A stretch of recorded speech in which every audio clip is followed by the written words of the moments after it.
Boa tarde, segundo terceiro ano. Nós estamos iniciando a partir de agora a nossa revisão. A nossa revisão do terceiro ano ela vai ser dividida em três partes. A primeira parte, o capítulo 34, nosso objeto é a Nova República Brasileira. Assunto esse que eu já abordei aqui, tentei contextualizar ele de todas as formas para que todos pudessem ter leitura. Deixei alguns vídeos narrando a trajetória política de cada um dos presidentes, desde o presidente Sarney até a presidenta Dilma Rousseff, ok? Nós iremos iniciar o nosso resumo. Vou somente tocar em alguns tópicos, tá? E de maneira objetiva. E desde já fica a minha solicitação para que os senhores, na verdade, possam realizar suas atividades, pois eu estou precisando dos livros de vocês. Quem está em casa e estiver ouvindo o que eu estou dizendo, gostaria muito de receber a imagem do seu livro. E quem está na sala de aula, como Otto Henrique, ele vai me entregar o livro dele também. Isso é como todos os bimestres, é nota. Ok? Enfim, estarei no aguardo. Nós vamos falar a respeito da Nova República. E a Nova República Brasileira, ela nasce em 85, ao fim ao processo militar no Brasil, né? Ditadura militar no Brasil. E com isso, com esse momento, inicia-se o que nós costumamos chamar de redemocratização. Okay? Então, a redemocratização é o início do processo redemocrático no Estado brasileiro, quando finda a ditadura militar. E a nova república ela começa a partir do dia 1º de janeiro de 1985 até o dia de hoje. Tá bom? O problema maior naquele momento era a inflação, conter a inflação no governo Sarney, sendo que ele elaborou diversos planos, melhor dizendo, e os planos que ele tentou construir durante o período que ele governou o Brasil, nenhum surtiu efeito. No mesmo período, em 88, foi elaborada a nossa Constituição, quer dizer, findou, né, o projeto, tá bom? Ela iniciou em 87 e terminou em 88, a Constituição Cidadã. O deputado Ulisses Guimarães, ele que tomou a frente da formação dessa Assembleia Constituinte. Após o governo de Sarney, que foi um governo que acabou substituindo o então presidente Tancredo Neves, que faleceu em abril de 85, em consequência de uma infecção generalizada, Sarney assume o governo brasileiro, tenta dinamizar o Estado com diversos planos econômicos que, como eu disse, não surtiram efeito. Em 89, nós tivemos as primeiras eleições diretas, onde o povo brasileiro pôde realmente, de fato, ir às urnas e votar. Em 85, a eleição foi indireta, foi votado pelo nosso Congresso, tá bom? Os deputados e senadores que acabaram elegendo o então, né, Tancredo Neves, governador de Minas Gerais. Em 90, assumiu o governo o alagoano, o ex-governador Fernando Collor de Mello e atual senador pelo estado de Goiás. O governo de Collor foi um governo somente de 2 anos, com diversos problemas, entre eles políticos e econômicos. Collor perdeu o Estado brasileiro, né, como deixou de ser o representante do governo brasileiro em consequência de um impedimento. Impedimento esse de caráter político, onde foi contestado que ele estava até então, envolvido em casos de corrupção. Mais tarde, o Supremo Tribunal Federal do Brasil acabou absolvendo o Collor, dizendo que ele não teve nenhuma participação direta. Mas em 92 não foi isso que aconteceu. Em 92, os congressistas, claro, que por isso que eu disse que foi uma questão política, né? Acabaram removendo o Collor do poder, mas o Supremo, anos mais tarde, acabou absorvendo ele. Ok? Com a saída de Collor, assume o governo brasileiro Mineiro Itamar Franco, e com ele nasce o Plano Real. Real esse que está entre nós até os dias de hoje. Para quem não sabe, só para efeito de conhecimento, a inflação de outubro foi 0,85, 0,86, perdão. E essa inflação para o mês de outubro é a maior desde 2002, tá? Ela se equipara à inflação de outubro de 2002. Então, esse mês de outubro, a inflação no Brasil foi muito alta, muito grande. Temos que tomar cuidado, senhores. Não podemos tentar, né, não deixar que o nosso real, o nosso dinheiro, entre nesse processo inflacionário e perca o seu valor. Sendo que o dólar está sendo vendido a 5, pelo menos ficou na média, 5,60 semana passada. Tá bom? Semana passada essa que findou dia 6. Então temos que também ficar observando como é que está a cotação do dólar nesse processo de desvalorização do nosso real. No governo de Itamar Franco foi assinado o Mercosul, nasce, né, o mercado comum entre os países Brasil, Uruguai, Paraguai e Argentina. Aqui tem algumas atividades, que é justamente essa que eu estou precisando, que os senhores respondem e me enviem. Preciso delas. Bom, em 96, eleito presidente do Brasil, o paulista, o sociólogo, o professor, né, o senador e senador pelo estado de São Paulo, Fernando Henrique Cardoso. Ele, no governo de Itamar Franco, ele era o ministro da Fazenda. E aí, até hoje, existe uma divergência entre quem realmente é o pai do Plano Real. É o ex-presidente já falecido Itamar Franco, ou hoje, né, professor aposentado Fernando Collor de Mello, ex-senador do estado de São Paulo. E FHC ele governou o estado brasileiro por 8 anos. Quando estava findando o segundo governo dele, ele acabou entrando no processo de corrupção também, onde foi constatado, anos mais tarde, que ele pagou para que o Congresso Nacional aprovasse uma emenda constitucional, tornando a reeleição no Brasil permitida, que até então não era. Então, ele acabou sendo reeleito.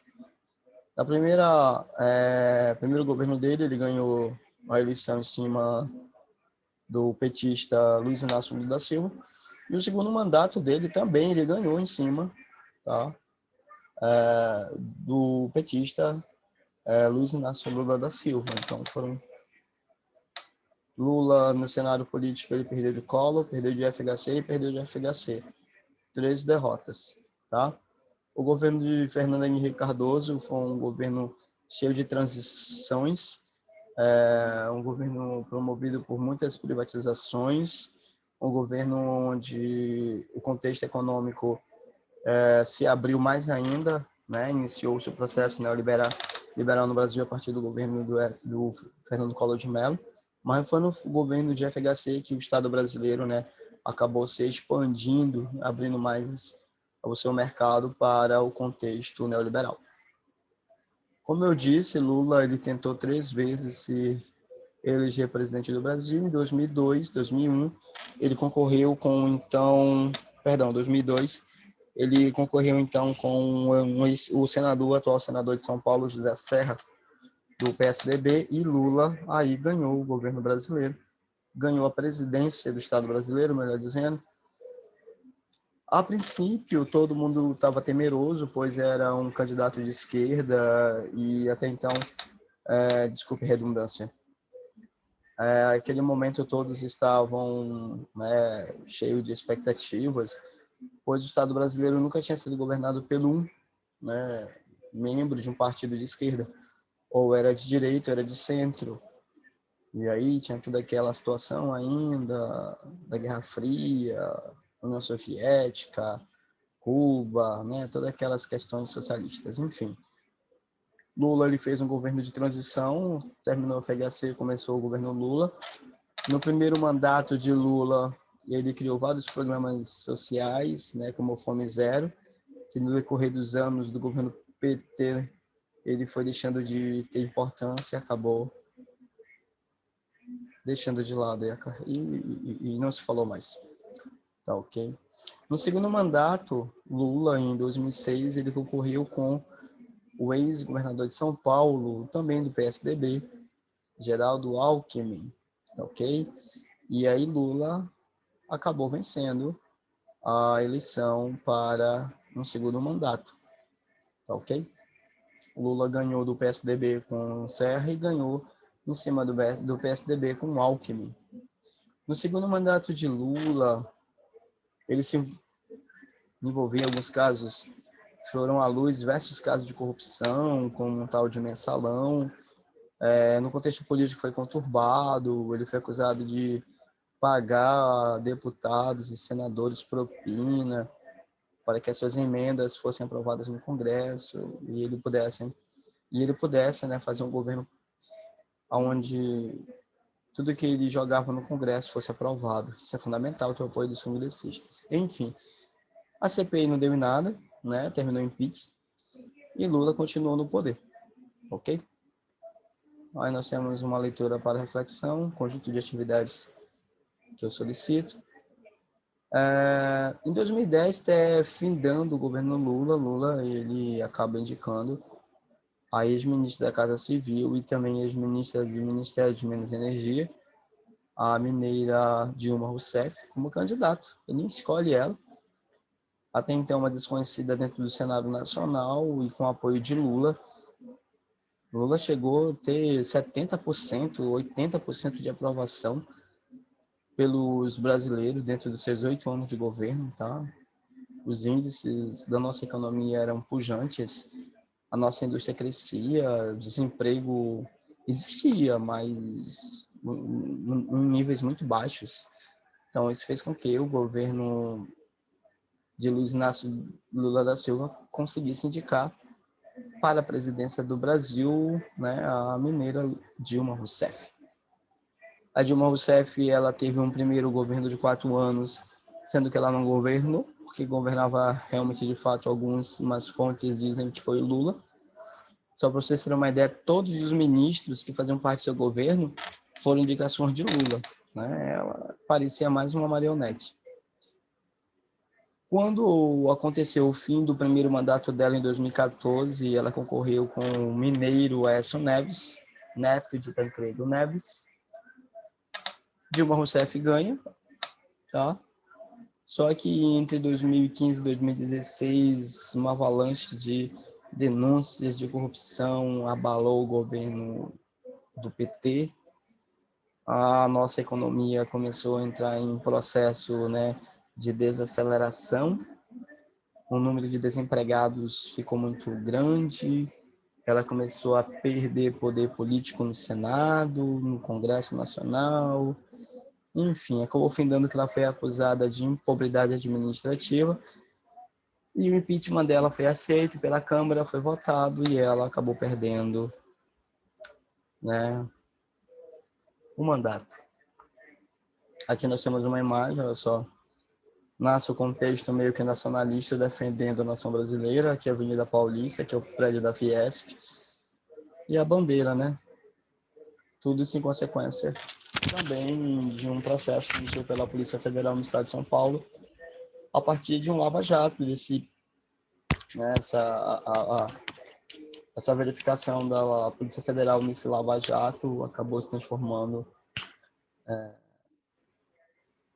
desmantelando, até hoje ainda existem, né, subdivisões desse que se tornou o maior caso de corrupção no Brasil. E a Polícia Federal vem desmantelando, enfim. O Lula, ele, em 2018, ele foi preso, 2016, perdão. 2018, não, 2017, desculpa. Em 2017, em 2017 começou o processo dele. Em 2018 ele tentou se eleger, mas o então juiz federal Sérgio Moro acabou impedindo, né? Ele foi preso em torno de agosto de 2018, isso mesmo. Ele foi preso em agosto de 2018. E aí, em 2019, ele conseguiu a soltura dele. Hoje ele mora em São Bernardo do Campo, através de um habeas corpus. Bom, com o impeachment de Dilma sobe no governo, o ex-presidente do Congresso Nacional, né, o parlamentar, o vice-presidente do Brasil, o paulista, Michel Temer. E o governo de Michel Temer foi um governo tampão, um governo transitório, cheio de casos de corrupção. Teve a JBS, que segundo as denúncias apuradas pela Polícia Federal, pelo Ministério Público, Jorge Batista pagava propina a ele e ao então presidente da Câmara, Eduardo Cunha. Hoje Eduardo Cunha se encontra-se preso. Michel Temer ele anda com, né, uma tornozeleira eletrônica, ele não pode sair do apartamento dele em São Paulo.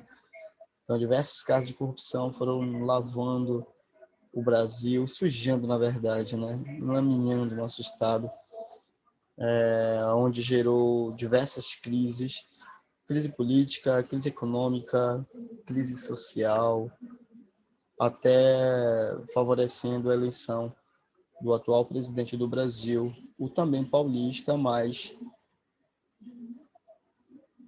representante do estado do Rio de Janeiro há 27 anos, Jair Messias Bolsonaro, atual presidente do estado brasileiro. Bom, enfim, aqui termina a nossa revisão. Solicito a realização das atividades que estão contando no livro de vocês, atividades complementares, assim como as atividades. Ok? Agradeço a todos. A gente se encontra na nossa próxima aula, parte 2. Grato.